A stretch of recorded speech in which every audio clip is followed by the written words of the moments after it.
Здравствуйте, зрители нашей передачи «Точка кипения», которая выходит, как всегда, на канале «Вестник Кавказа». Я Эльмар Гусейнов, ее ведущий. Сегодня с Максимом Шевченко мы хотели бы обсудить самую животрепещущую, как мне кажется, или одну из самых животрепещущих новостных линий, которая вплоть до января будет будоражить фантазии политологов, политиков, разведчиков и вообще интересующихся политикой обывателей по всему миру. Это с каким же правительством, с какой же администрацией войдет четырехлетний цикл, войдут в четырехлетний цикл Соединенные Штаты. Президент вновь избранный Соединенных Штатов Дональд Трамп.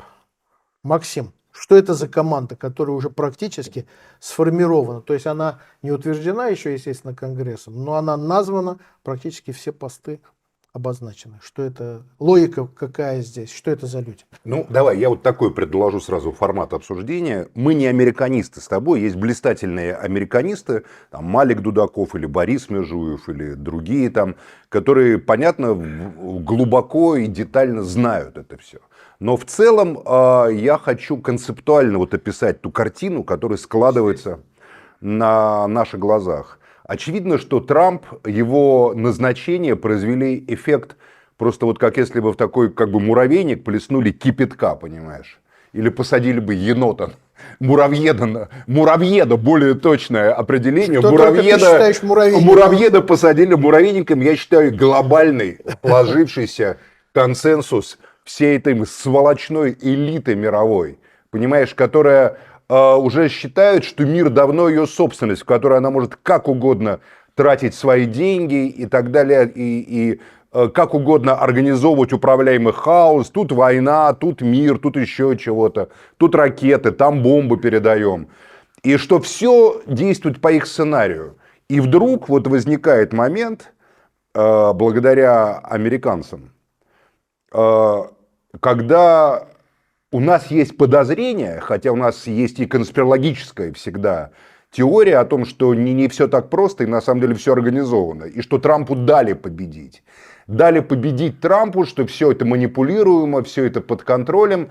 Я эту теорию не отрицаю. И я всегда, как говорится, полагаю, что такое может быть.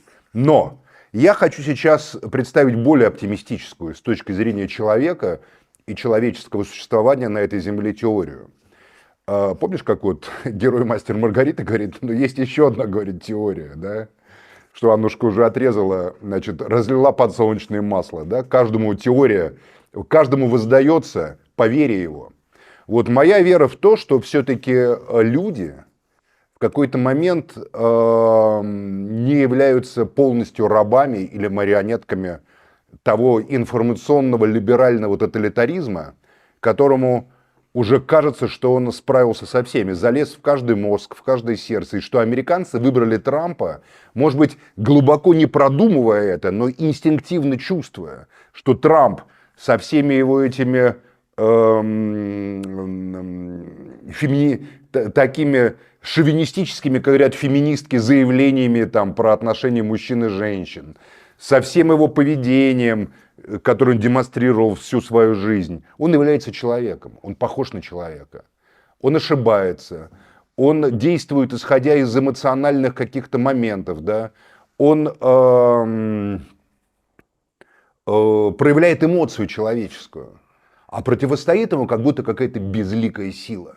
Какой-то такой вот, как в фильме ужасов, такой какой-то всеобъемлющий монстр, в котором проступают какие-то то ли лица, то ли маски, да? Байден, там кто-то еще, какой-то Борис Джонсон, еще там что-то такое по миру. Но на самом деле это не человеческая Не думаю, система. что Борис Джонсон это маска, которая Маска, клоунская маска. Противостоит Трампу. 100% противостоит. Клоунская маска. Здесь очень важный момент в чем? Трамп назначил таких людей, которые с точки зрения американского и глобального истеблишмента являются маргиналами. Во многом и реакции я вижу обложку «Экономиста», «Апокалипсис», я вижу обложку «Шпигеля», немецких журналов, вам паника просто. Они как же так? как можно назначать, допустим, Тулси Габбард на директора национальной разведки. А напомню, национальная разведка, не надо путать с ЦРУ, с Центральным разведывательным управлением. Это некий координационный орган, который координирует не только ЦРУ, но и Агентство национальной безопасности, АНБ, другие, как говорится, и так далее, разведывательные службы. И главное, осуществляет кооперацию по линии системы «Пять глаз». «Пять глаз» — это сотрудничество между глобальными разведками Запада, там, значит, США, Великобритания, там, по-моему, Франция, там еще что-то. Не знаю, Израиль туда входит, не исключаю, не помню точно. И вот они говорят, ну Тулси Габбард ездила в 17 году, ездила к Башару Асаду.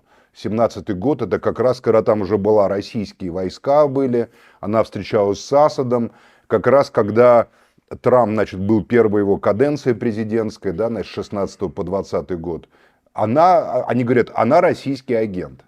То есть уже вот само клеймо российского агента, она была конгрессвумен от Гавайев, между чем штаты, где родился Барак Обама, да, от Демократической партии. И в знак протеста против действий и политики Демократической партии она перешла в команду Трампа. С их точки зрения она маргинал-перебежчик. Дальше. Значит, генеральный прокурор Мэтт Гетц, бывший конгрессмен, его обвиняют в сексуальных скандалах, его в чем только не обвиняют. А главное, что они боятся, он был фигурантом дела о торговле людьми с целью сексуальной эксплуатации, хотя он выиграл абсолютно все дела против него, которые возбуждались.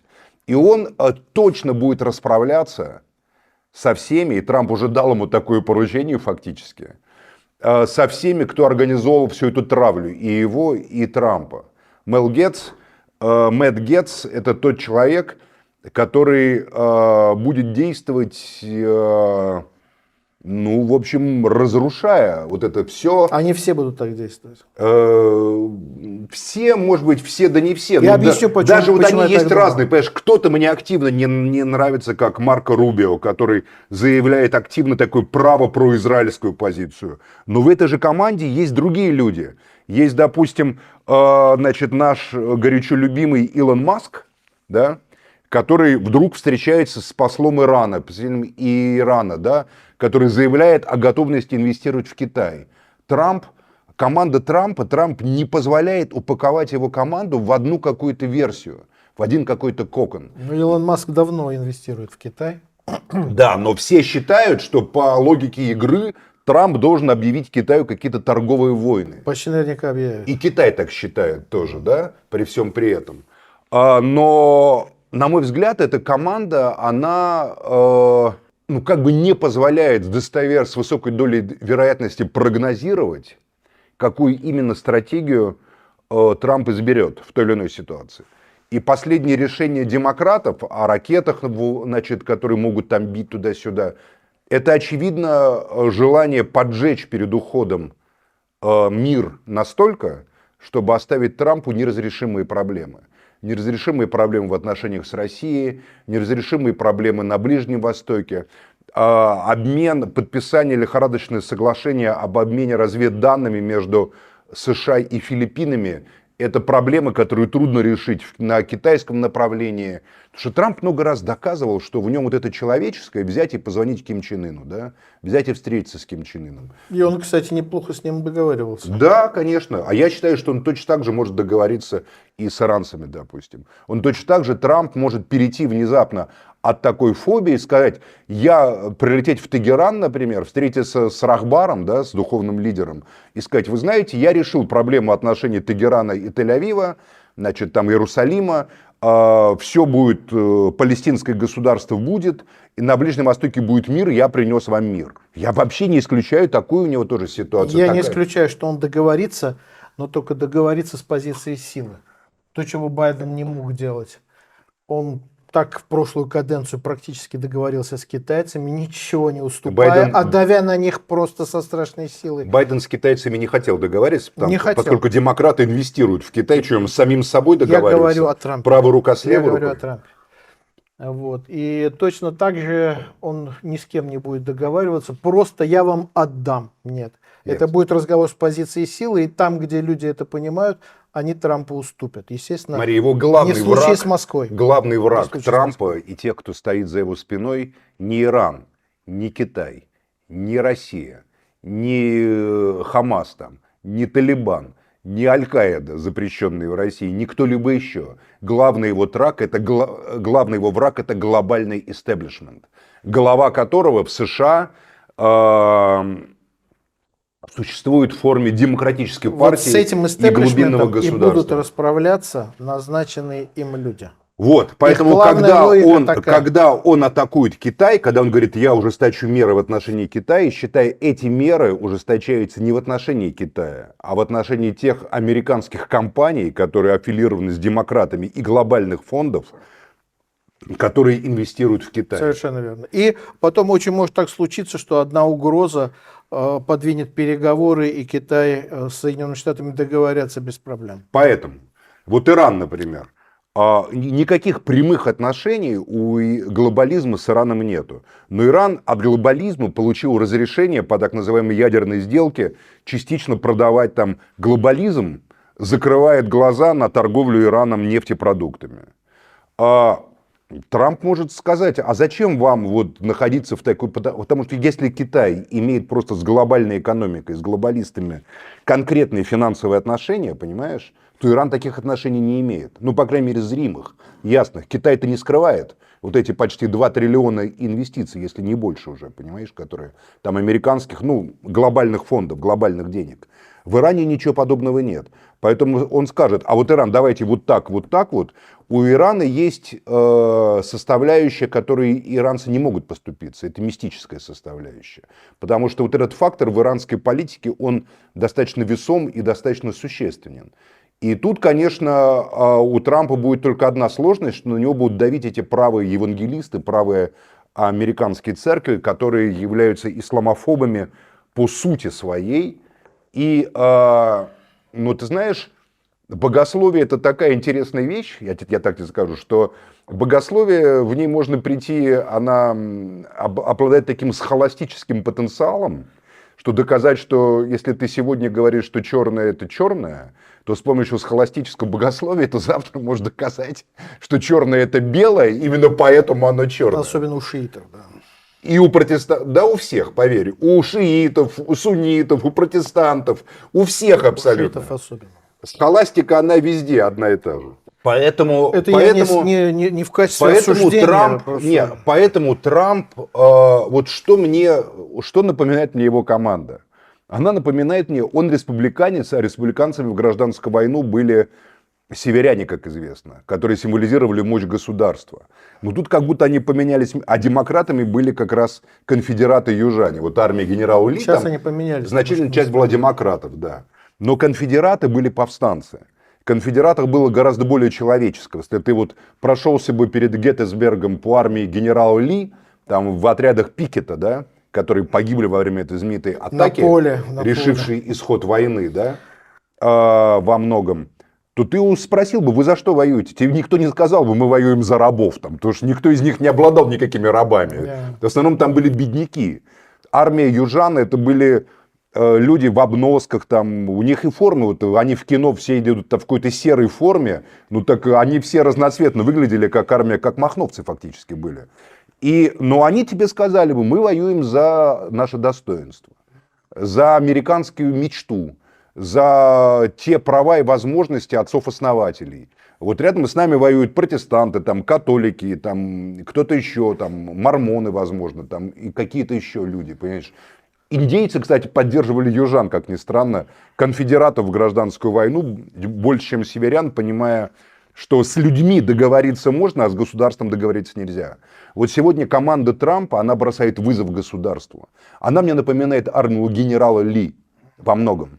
И вот первый шок от команды Трампа, это был такой же шок, когда кадровая армия Соединенных Штатов, которая была армия северян, синие мундиры, да, впервые столкнулись с этой, как они называли, толпой оборванцев, которая весь первые 2 года гражданской войны била их в хвост и в гриву. Даже 3, наверное. Да, в хвост и в гриву. До Геттисберга, когда уже как бы мобилизация всех ресурсов.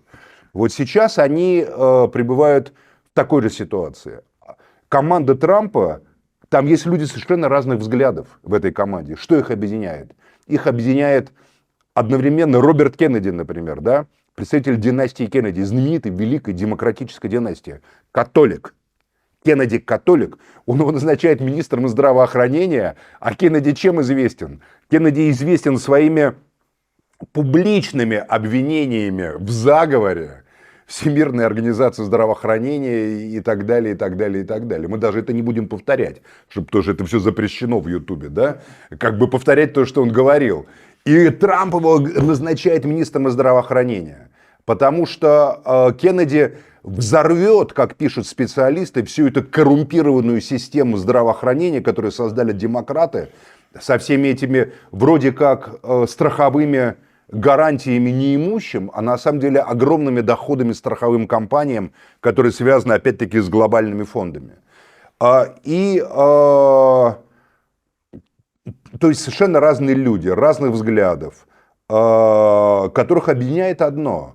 Все они являются последним, на мой взгляд, таким воплощением политическим американской мечты. Это такое восстание. Я бы не восстание сказал, армии.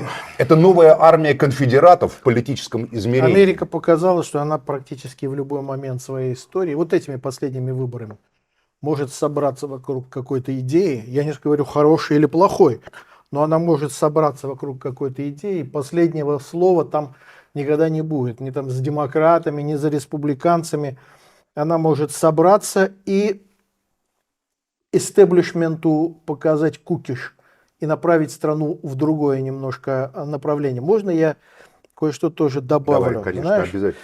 вот что произошло, на мой взгляд, крайне опасное для Америки и неприятное после окончания предыдущей каденции Трампа. Да. Значит, пришедшие к власти демократы постарались сделать то, чего никогда в истории Америки не было. И надеюсь, надеяться не буду, плохое слово надеюсь, предполагаю, что этого больше не будет.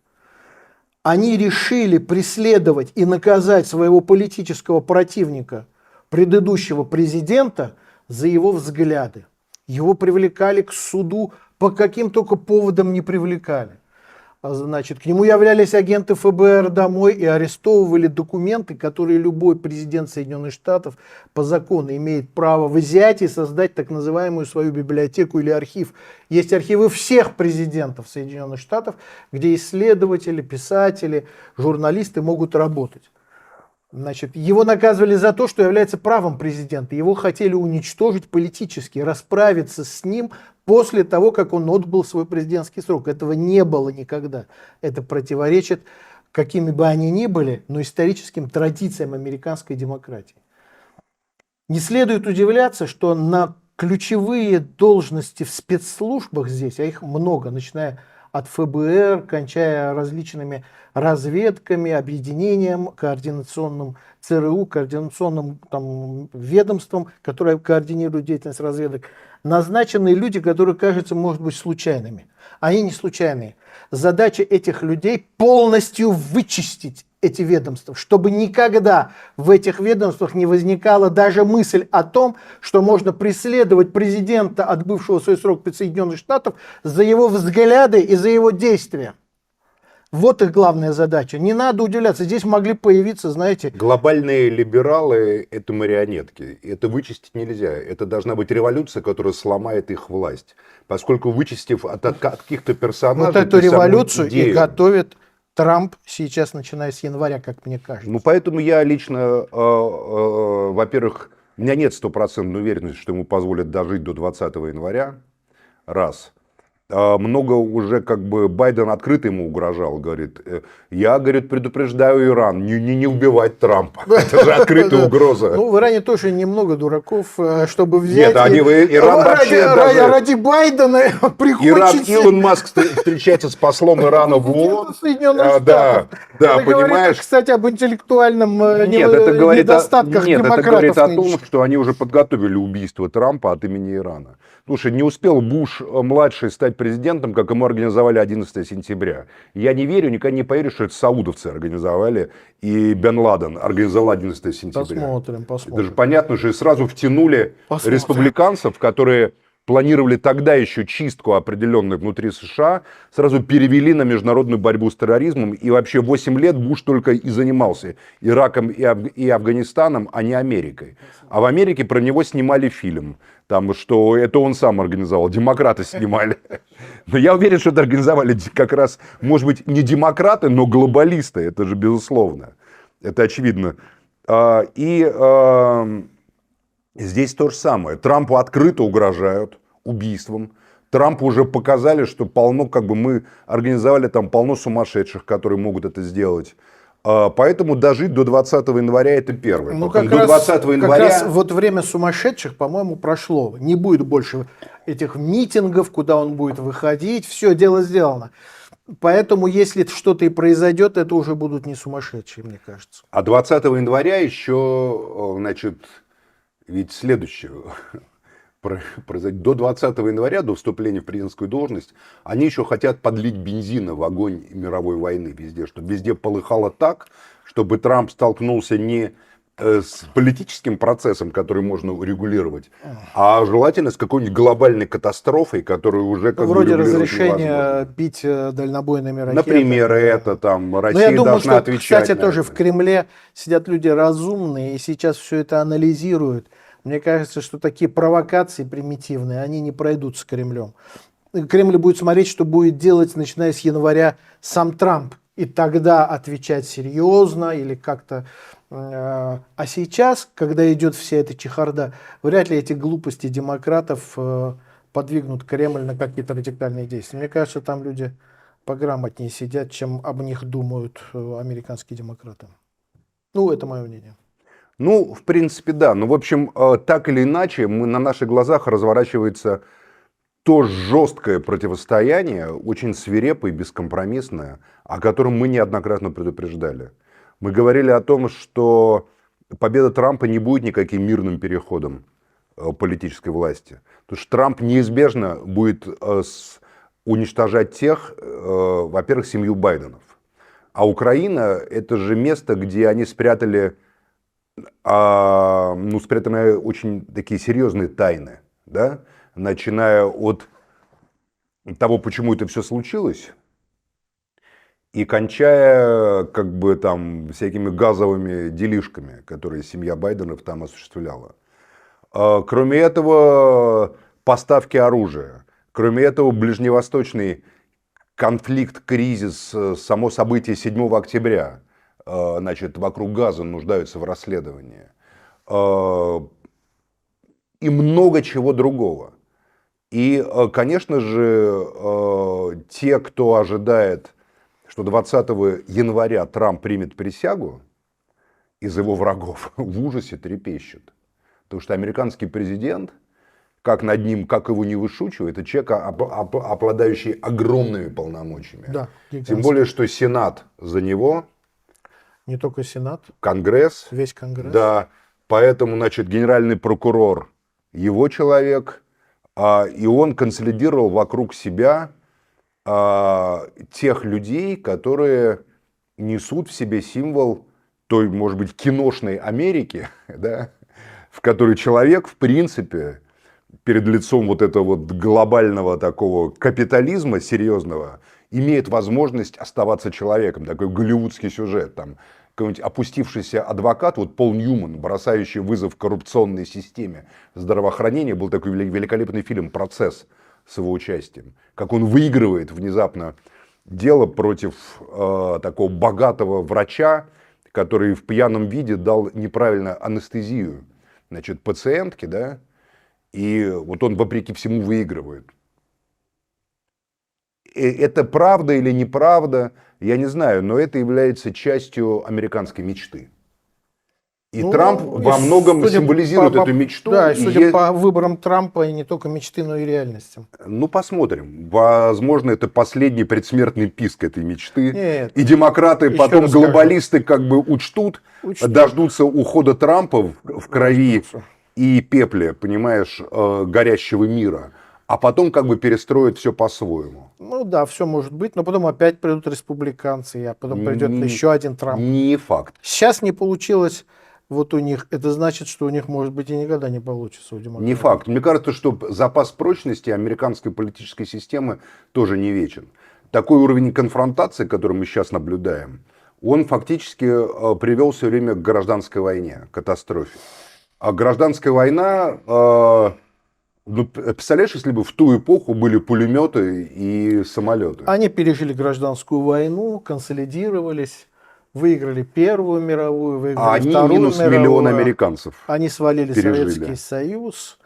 Не надо недооценивать силы этой политической системы. Сначала помогая ему подняться, Помогали. демократы помогали подняться, Помогали, да. Рузвельт помог подняться Советскому Другие немножко Союзу демократы очень сильно. тогда были, но тем не менее демократы. Да. Это и есть глобализм, он тогда Советский Союз ему позволили стать частью новой глобализации. Это, собственно, и есть Ялта. Ну, естественно. Ялта это и есть консенсус глобального Если бы они глобализма. тогда не помогли подняться Советскому Союзу, они бы не воспользовались силой Советского Союза, когда Советский Союз 4 года держал немцев привязанным к Восточному фронту. А потом уже пришли американцы, когда практически подготовились и расправились с Японией. Поэтому эта помощь... Потому и помогли, что между Рузвельтом и Сталиным возникло взаимопонимание о том, что глобальный мир это должен быть мир без старых империй, британской, французской империи, которые должны пойти на слом и что должны возникнуть новые отношения. Не получилось. Рузвельт непредвиденно умер весной 1945 года. Вот я хочу, чтобы Трамп не умер. Неожиданно в декабре 24-го. Да, Или 19 января 25-го. Уже поздновато. Я думаю, уже Очень ситуация, поверь мне, очень... Америка показала, что уже выбранного президента не обязательно ждать до 20 января. Кеннеди был выбранный президент, уже 3 года как президентствовал, его прикончили. Так что все может случиться и не обязательно до 20 января, а может и позже случиться. Не дай бог, конечно, да. Интересно, да, что его убил Кеннеди, по их версии, человек, который жил и учился в советском Минске. Работал на заводе, по неформальным данным ходил на курсы выстрелов и так далее, учился стрелять из винтовки в частности. Хотя, говорят, он умел стрелять еще до, он в Америке проявлял недюжинные. Но так или иначе его поставили. Вот тут вот иранцы, я думаю, какой-нибудь найдется иранец. Хотя есть серьезные сомнения в том, что стрелял и убил. Да, просто нет никаких сомнений, что стрелял не он. Там якобы 3 человека полили по нему из разного оружия. А здесь будет также иранец, которого также Джек Руби застрелит, и никто не узнает, как говорится. Джек Руби, может быть, Джек. Это Руби, это тот, кто убил Освальда. Когда Освальда вели на допрос, то внезапно появился человек, Руби, который взял его и убил. В общем, будем смотреть. Я желаю американскому народу обретения почвы под ногами. Тяжелые американцам предстоят события, поскольку глубинное государство, глобализм просто так сдаваться не будет. И если у кого-то есть иллюзия, что все будет происходить в соответствии с какими-то там протоколами американской демократии, на данный момент ставки настолько высоки, что я думаю, что эти протоколы будут сплошь и рядом нарушаться и бросаться под хвост коту истории. Ну да. Ну что же, будем посмотреть, как говорили в одном городе. Очень интересно. В каком? А? Кстати, в каком городе? В Баку тоже об этом так говорили. Поэтому во многих городах так говорили, понимаешь? Будем посмотреть. Вот. Во всяком случае, работы у журналистов, обозревателей, аналитиков, международников сейчас много. Сейчас это очень интересное дело. Вот. И то, что происходит в Соединенных Штатах, за этим надо следить, поскольку это будет иметь отношение ко всему человечеству. Вот. Так что, я думаю, мы не последний раз с Максимом обсуждаем именно эту тему. Выборы в Соединенных Штатах и что будет происходить дальше. Максим, спасибо огромное. Зрителям огромное спасибо за внимание. Это была передача «Точка кипения», которая выходит на канале «Вестник Кавказа». Смотрите, подписывайтесь, ставьте лайки, дорогие друзья. Максим, до новых встреч. Спасибо большое.